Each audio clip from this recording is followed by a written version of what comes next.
সকালবেলা ইমতিয়াজের কলে বেরোতেই হয়, কোনো কাজ কাম ছাড়া খালি ফোন দেয়। কিন্তু এটা ভেবেও ভুল করবেন না যে আমার অনেক কাজ, আমি ঘরে থেকে সময়টা শুয়ে বসেই কাটাই। ক্যামেরাটা পিছনে ঘুরতেই দেখলাম স্ক্রিনটা কালো হয়ে গেল। পরক্ষণই বুঝলাম কালো জাহাজের তীক্ষ্ণতা ক্যামেরা নিতে পারে নাই। বন্ধু আবার আমার জাতে মাতাল তালে ঠিক নিজের শীতে গোসল করে না, কিন্তু বাইকে ঠিকই গোসল করাইতে নিয়ে আসছে, সাথে জাহেশও। এখানে আসতেই ডাকাত দলের সদস্যকে দেখেই ভয় পেয়ে যায়, আর এইখানে আরেক সদস্য গাড়ি খেয়ে দেওয়ার ধান্দা করছিল। এইসব পায়তারা দেখে আমরা কিঞ্চিত ভয় পেয়ে যাই, আর ভয় থেকে ওভারকাম করার জন্য একটু ফাইজলামি শুরু করে দিই।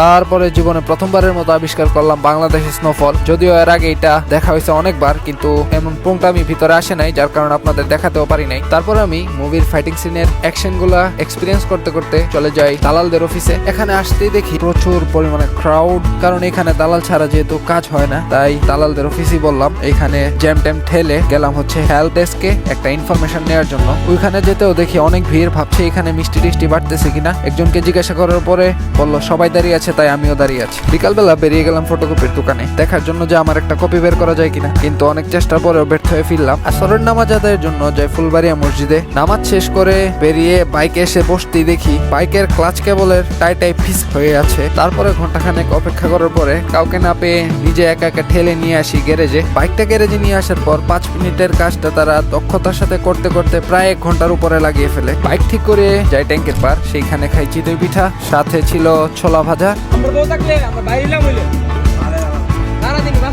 হালকা নাস্তা শেষে সবাই একসাথে আড্ডায় মজা যায় ট্যাঙ্কের পার, আর এইভাবে আজকের দিনটা হয়ে যায় শেষ।